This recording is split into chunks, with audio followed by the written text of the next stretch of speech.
Selamat datang di podcast 5KG, di mana kita akan ngobrolin hal-hal yang terjadi di YouTube kalau misalnya kita semua lagi nggak sibuk. Dan telah menemani kalian semua di sini bersama saya Eno Bening, Israel alias Easy, Hajen alias Mardial, Ricky alias Sik, dan YB alias Onyo-Onyo.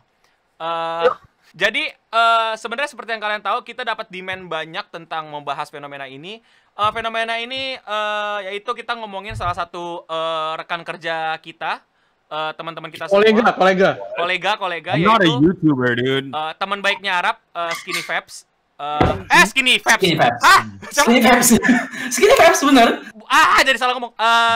Skinny Nation 24, Andovi, Anjovi itu 2020 menyatakan sebagai setahun terakhir mereka untuk habis itu mereka pensiun dari YouTube. Perspektif yang itu latar belakang podcast kali ini, tapi kita tidak ngomongin mereka. We totally not talking about them. Jadi kita ngomongin tentang YouTube dan ini perspektif kita tentang YouTube sekarang. Like question sebelum mulai. Oke. Seberapa relevan video dan statement yang kemarin mereka publish sama obrolan kita malam ini? Seberapa Karena relevan? jujur, ya soalnya gini, jujur, gue belum nonton videonya karena gue gak ada waktu. Dan kalau misalnya emang relevan, gue minta seseorang TLDR-in ke gue sekarang. Tapi kalau nggak relevan, ya udah kita move on aja. Relevan, tapi gue ceritain singkat aja apa yang jadi latar belakangnya, ngerti nggak? Jadi latar Oke, belakangnya. Oke ya. Jadi latar belakangnya karena mungkin banyak yang belum nonton, Andovi dan Jovi memutuskan untuk menjadi tahun terakhir YouTube mereka dan mereka menceritakan salah satu alasan mereka. Ini salah satu, bukan totally itu.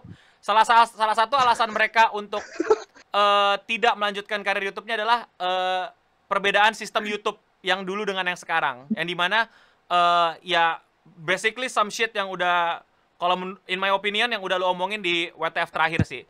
Tapi media dan banyak orang mulai ngomongin karena I don't know, maybe ini menjadi membuka topik lama yang dulu sempat kita obrolin, dan kita mungkin akan bahas lebih detail, lebih dengan perspektif kita berlima, dan mungkin kita punya pandangan yang berbeda. Jadi langsung saja kita mulai ke mode Rapstronaut. Oke, Rap, mode Rapstronaut. Oh. Oke, kita akan langsung ke pertanyaan pertama. Jadi gue disclaimer ya, ulangin ya. Ini nggak ada, kita nggak ngomongin Skinny Nation 24. Biarkan mereka pada pilihan hidup mereka, terserah mereka mau quit. Kita ngomongin Bismillah pasrah ya. Iya, kalau jadi kita nggak ngomongin mereka. Kalau kalian pengen kita gibahin mereka, kalian salah tempat. Kalian cari YouTuber gosip yang lain aja, podcast yang lain aja. Kita di sini lebih ngebahas YouTube-nya itu sendiri. Jadi langsung saja kita ke pertanyaan yang pertama, tadi udah sempat kita rumuskan. YouTube, kita berlima mungkin sadar nggak sadar ada sedikit hubungannya sama YouTube. Dan ada yang memulai, bahkan ada yang memulai karir dari YouTube. Gue pengen kita recap ke belakang. What's make you ntar gue dimarahin lagi bahasa Inggris mulu. Apa yang ngebuat lu memulai sesuatu di YouTube? Itu aja deh. Coba dari mungkin yang paling nggak terlalu nempel sama YouTube, yaitu Ricky. Ricky, lu kan yang paling nggak YouTube kreator dari kita. What's make you create a YouTube channel? Kalau di industri musik sih, lu perlu channel YouTube buat upload musik aja sih. Dari selain Spotify, SoundCloud gitu kan. So for you, it is a platform, right? Gini, ya, it's a platform, ya kan. Dan lu kalau mau lu jadi musisi itu lu harus taruh semua karya lu itu di semua platform yang ada. Kayak Ajan aja upload di Pornhub gitu loh. It's not interesting. Answer gue sih nggak menarik. Nggak apa-apa ya, pasti kita tahu perspektif lo kan. It's just the reality, ya. Yeah. Oke, kalau ke Mardial deh. Mardial kan nggak di YouTube tapi musik juga, tapi nggak seriusin YouTube-nya. Gimana kalau lu, Jan? Iya, gue juga dulu buat kayak upload lagu doang, platform aja awal-awal banget. Tapi abis itu pas tahun berapa tuh yang gue bikin iseng-iseng terus viral, wah seru juga gitu. Iya, abis itu tapi nggak gue lanjutin juga sih. Itu setelah gue bikin itu tuh gue 2 tahun nggak ngupload apa-apaan juga karena kuliah aja. Abis itu bikin lagi ya seru, udah gitu doang sih. Dan gue kayak nothing tulus, ngerti nggak lu? Nggak mau itu jadi karir pada awalnya kan juga.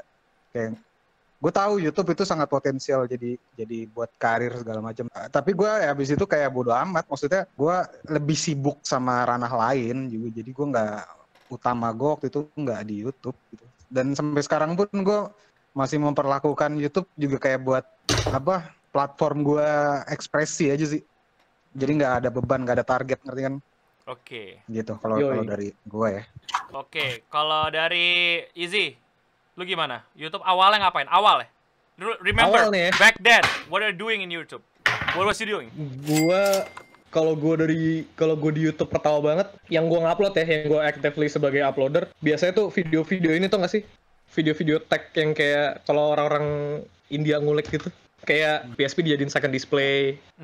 Oh ya. Terus bikin homebrew di PSP atau ya komputeran gitu deh. Terus habis itu lama-lama mulai bergeser jadi channel After Effects gitu. Tapi ini tuh ya? Iya, enggak, sebelum Shockify tuh gue ada channel pribadi lagi. Jadi jadi WTF Indo tuh tahun berapa? 2015 atau 2014 ya? Kayak 2015 deh, gue nggak inget. Itu udah dari 2009 2010 sih gue. Dan kayak udah banyak gitu loh. Cuman emang dari awal niatnya kayak make something and then sharing it to the world. Karena zaman itu YouTube tuh bener-bener literally tagline aja masih broadcast yourself. Sekarang kan udah bukan broadcast yourself kan tagline-nya. Jadi karena masih kayak gitu juga gue nggak ada niatan kayak mau profesional atau gimana. Karena zaman dulu juga yang bisa jadi partner dan jadinya profesional itu cuman either YouTuber yang gede banget atau korporat aja gitu. Jadi kayak kalau zaman dulu tuh di Indo ya yang pertama jadi partner itu males banget sama Benak Ribo gitu, that's it gitu, ya kan? Makanya juga ya udah deh gitu aja. Emang buat gue ngupload karya dan iseng-iseng ngulik-ngulik gue aja. Baru deh WTF Indo mah terakhir banget. Oke. Late game. Kan ini yang udah mulai agak YouTube tapi meninggalkan. Nah, kalau Arab kan paling lebih YouTube nih, tapi gue dulu deh. Kalau gue itu emang nggak pernah niat jadi YouTuber. Tapi gue itu orang yang behind the scene. Gue amazed banget sama YouTube awal-awal tuh kayak, wah ini apaan nih, lahan apaan nih gitu kan. Karena gue dulu filmmaker, gue bikin film-film pendek. Tapi gue kalau gue mengeluarkan pertanyaan ini 2020, gue akan dianggap anak bodoh gitu. Gue punya bikin film, gimana biar orang nontonin ya. Tapi waktu gue SMA, itu pertanyaan besar men. Gue mesti masuk festival, gue mesti menang seleksi apa, gue mesti bikin, itu butuh duit, butuh layar tancap gitu kan, butuh proyektor buat itu. Tapi pada masa itu YouTube tuh not a thing gitu. Jadi gue upload video gue di sana. Nah gue pikir YouTube itu cuma emang sharing orang-orang yang upload video-video ciptaan mereka secara film pendek atau sinematik gitu atau apalah gitu yang lebih berkualitas gitu. Tapi selama bukan konten.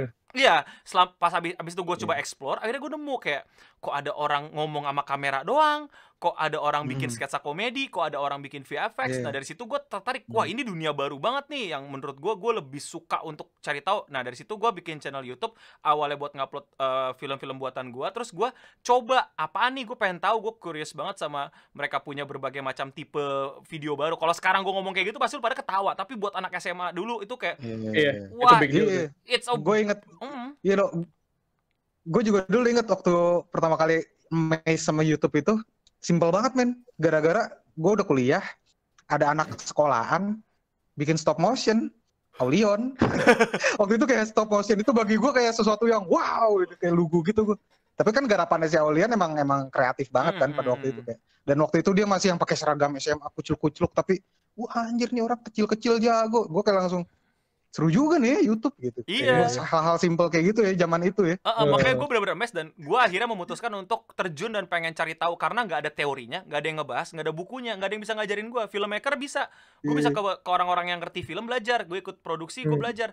Ini YouTube nggak ada yang ngajarin, terus gue kayak sok pede gitu, gue pengen tahu segala tentang YouTube sampai ngikutin dan gue coba banyak konten. Dari konten vlog, gue ada vlog, gue ada sketsa dan segala macam. Bahkan gue sampai gaming yang sempat sukses Rabu Dota, tapi ya udah itu sebenarnya coba-coba gue gitu yang dan itu di Clean Sound Studio dan sekarang gue pindahin ke Endo Bening yang beda lagi, tapi itu nanti kita bahas. Tapi sekarang kalau Arab gimana Rap? Awal banget Rap, lu bikin channel YouTube tuh kenapa? Dendam. Wah, wih, apaan nih? Jeng. Iya, awalnya kan kalau lu tanya awal banget dendam lah. Kalau awal banget alasan gue bikin dendam, terus mau survive, terus gue nggak tahu sama sekali nggak tahu kalau bisa diduitin what the fuck gitu kayak AdSense apa, gue juga nggak pernah ambil. Pernah gue nyobain ambil dulu kirimnya pakai cek kan bisa milih tuh. Oh, gue inget Rap, lu teriak-teriak ke gue. Gue dapet AdSense 700.000 bahagia banget gue. Ingat gak lu Rap? Itu 700.000 8 bulan anjing. Terus pakai cek gitu kan. Terus pas gue mau ambil, kalau mau ambil mesti bayar 2 juta. Ceknya 700.000 anjing kan gue robek sama gue. Dia mesti bayar sesuatu gitu loh, repot banget. Terus AdSense pertama gue ambilnya di pakai Western Union. Gitu. Terus jadi gue nggak tahu gue nggak tahu kalau itu bisa menghasilkan uang, nggak tahu brand. Dulu kan brand mana lihat sih, mana peduli sih. Jadi gue jadiin YouTube sebagai apa ya? Seru aja gitu ngelihat PewDiePie bikin video gaming, gue bisa begitu ya. Ya udah gue bikin, udah gitu aja, seru aja sih. Yoi. Seru aja sih. Oke. Kenapa? Gue seumur hidup nge-YouTube nyairin AdSense 1 kali doang. Anjing. Soalnya dia Shopify TV-nya hampir semuanya existence, nggak bisa ada AdSense lagi. Enggak. Shopify TV dulu nggak cukup banyak view-nya, jadi nggak pernah nyampe threshold. Pas yang channel VNGNC yang WTF Indo, itu gue cuma bisa cairin 1 kali, sampai sekarang belum pernah nyentuh $100 lagi, sumpah. Oke. Kagak ada duitnya itu channel. Oke. Kalau Ricky, lu sekarang pakai YouTube masih sama nggak? It depends. Gara-gara kan gue juga kerja buat Barong kan, and I make content for Barong family. Dan di situ I do vlogs juga. Cuman ya that's just untuk ngisi content di channelnya Barong biar nggak kosong banget gitu loh. For my own channel, cuman like ya gue cuman upload lagu aja sih sama set DJ gue. Dulu ada beberapa vlog yang gue bikin yang kayak tolol-tololan aja gara-gara gue nonton Getter. As tuh Getter bikin vlogs kan. Tapi seru tuh kan vlog lu. And then I was like, oh my god, that shit's so funny. I said I want to do it too. And then I did it, and then I deleted it because I don't know, man. Kayak I hang out with quite a few YouTubers like you guys kan. Yeah. Gue mau bilang kayak 80% of YouTubers are total assholes. I'm just saying. And I'm like, I don't want to be part of that community. Like I have my group of friends like, yeah, some of my friends, no, actually, a lot of my friends don't really do YouTube anymore. Yeah. Considering my only friends are you guys, but okay. in general, sama sih. But I love watching YouTube videos, especially when I was younger. Kayak I used to watch Onision when he was still funny. Onision. Yeah, when he was jadul funny, banget. Still funny, man. Fucking what's their name? Yang the 2 Asian guys, Ryan Higa and what? Yeah, those guys. And yeah, just American YouTubers. I used to watch them. And then one of the first Indonesian YouTubers I watched was Skinny Indonesian. Gara-gara they speak in English juga kan. And I was like, okay. And of course Fatia, man, my like forever internet crush. What the? But those two are like the first ones. And Agung. It's a little later. But yeah. Oh yeah. Oke. Kalau Ajen gimana? Apakah masih sama menggunakan YouTube untuk yang sekarang dan sebelumnya? Agak beda karena sekarang jadi kayak gue bikin apa ya? Kayak portfolio gue sih itu ngebantu banget. Jadi kayak gue akhirnya gue merasakan efeknya.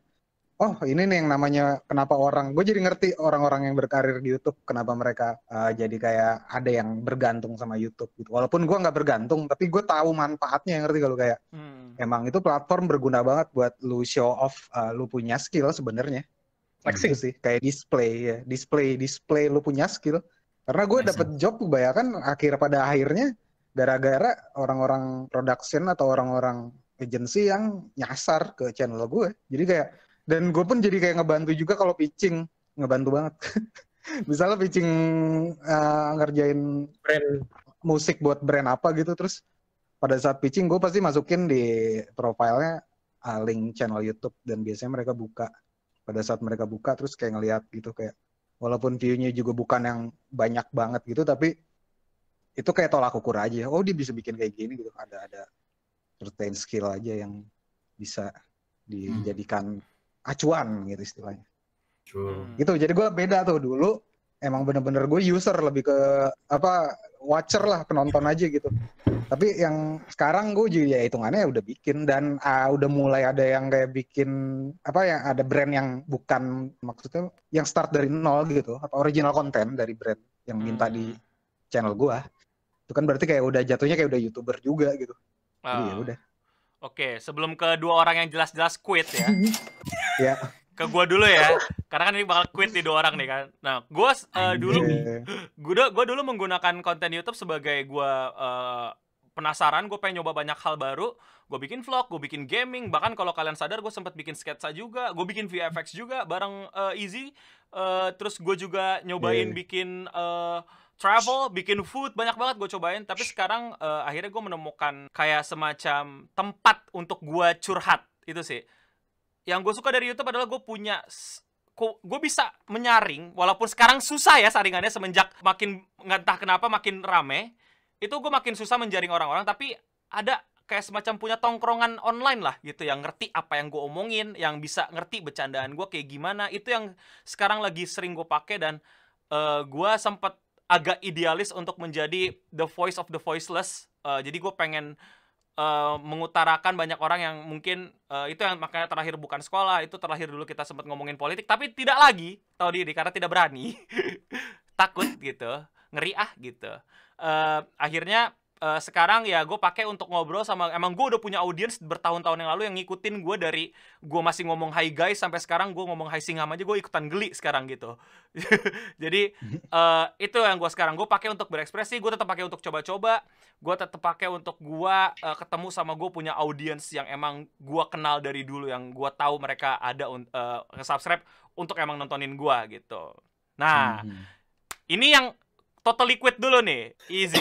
Apa pertanyaannya? Why you quit or apa ya? Moderatornya kan Anda, kenapa ditanya ke saya? Nanti saya nanya sendiri, jawab sendiri. Karena gue jadi YouTuber nih. Kan banyak yang nanya.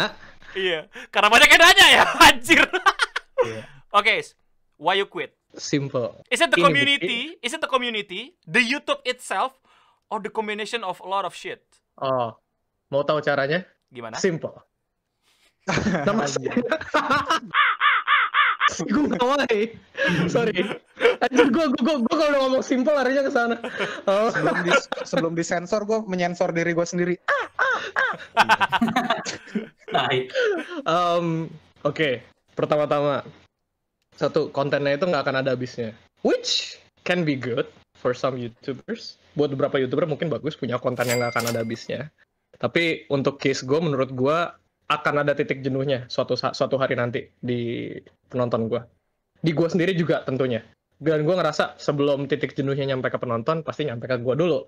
Law of diminishing returns, kalau Anda belajar ekonomi. Ya kan?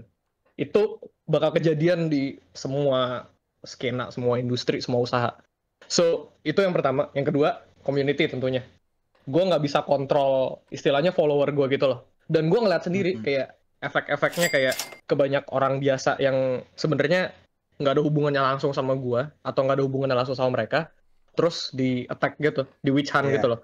Bahkan bukan orang yang di dalam video WTF gua gitu loh, no kadang. Iya. Jadi siapapun bisa dicariin aja, gitu. Iya, jadi bisa aja cuman stranger biasa di Twitter atau Instagram, terus orang-orang kayak nge-spam nge-tag ke gua, terus kalau misalnya gua nggak respon, bisa ntar ada yang kayak jadi vigilante gitu, ngata-ngatain di komen, nge-harass di DM segala macem, dan kayak sampai akhirnya ya udah nggak bisa, gue ngerasa gue nggak sanggup ngontrol dan ini bahaya, ya udah gue sebenarnya agak-agak nggak bertanggung jawab sih, gue pull the plug gitu aja. Karena kalau mau lebih responsibel sebenarnya ya gue nge-educate.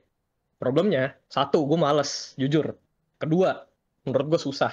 Ya udah gue kayak gue pull the plug aja, gue selesain aja channelnya, that's it. Makanya sebelum yang WTF final itu kan gue kayak 1 tahun nggak ngupload apa-apa kan, karena gue masih considering gitu loh, kayak gue masih considering apakah suatu saat gue bakal bikin episode lagi, gue nggak tahu. Makanya gue juga nggak berani bilang pada saat itu jebret, oke, gue mau udahan gitu, gue nggak bilang gitu, karena gue nggak tahu kalau misalnya nanti lusa gue tidak mau bikin video setelah gue ngupload video saya pergi, terus 2 hari kemudian jadi saya kembali gitu kan, gue nggak mau kan.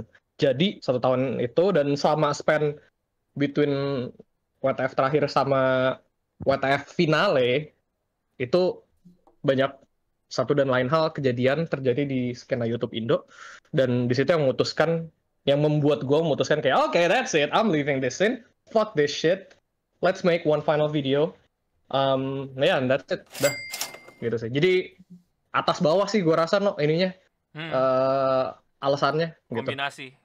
Kombinasi Kombinasi dari platform, dari penonton, sama dari orang-orang di sekitar juga. Gitu. Tapi gue kurang Lo tuh setuju dikambing putihkan berarti ya.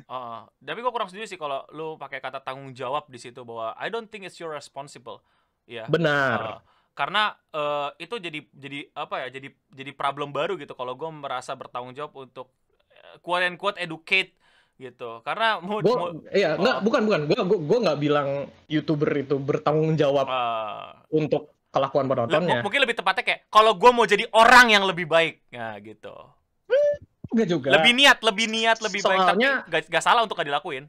Tapi gini soalnya gue tahu emang ada beberapa YouTuber aja yang asshole yang bakal pakai penontonnya buat kayak gini-ginian. Oh true, itu pasti. Gitu. Makanya gue yakin pasti sedikit banyak juga ada yang mikir kayak ini bocah-bocah AG Vengeance datang ke gue nih karena disuruh, atau kalaupun nggak secara langsung disuruh karena mencontoh kan gitu kan. Iya.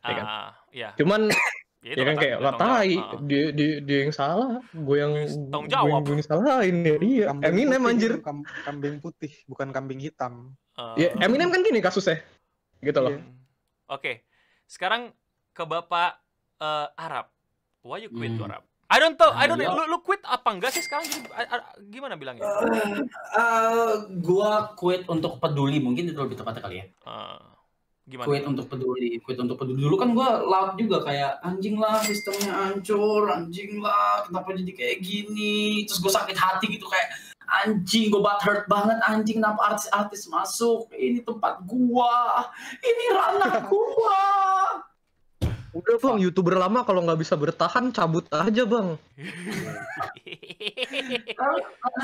lalu gue mikir dulu gue sempet bahas gitu, tapi kan gue berproses kan, gue berproses dan gue berpikir kayak siapa gue anjing, siapa gue mau ngerubah ini semua anjing, siapa gue, dan gue berpikir gue mau gue seterkenal apa juga, ya setuju tidak setuju sama responsible itu kayak satu itu bukan tanggung jawab gua, dua anjing sampai kapan gua ngedidiknya, tiga penonton yang baru akan nambah terus. Man, now it's not my job anymore gitu loh. Jadi gua quit untuk peduli sama scene-nya dan juga sama lingkungannya, sistemnya. I don't give a shit anymore, man. Menurut lo Rap, itu not any YouTubers responsibility nggak sih seharusnya menurut gua? Memang menurut lo? Enggak. Emang iya, setelah gue berproses dan gue berpikir iya kan? Enggak loh, mereka yang milih nonton kita, terus ada orang-orang yang bukan followers tapi nonton tapi melakukan hal yang sebaliknya gitu kan, itu bukan tanggung jawab gue anjing. Itu dia. Itu bukan tanggung jawab gue juga untuk ngubah sesuatu gitu, bukan tanggung jawab gue juga untuk apa ya? I'm not a hero, man. Itu yang gue realize pas gue berpikir itu, gue bukan dan tidak mau jadi pahlawan deh lo. Iya, untuk di scene ini gitu sih. Tangan kosong lo berani. Anjing, nggak usah sok pahlawan lo. Basically what we are learning here is semua orang ada alasan sendiri buat quit YouTube. And that's fine. And that's fine.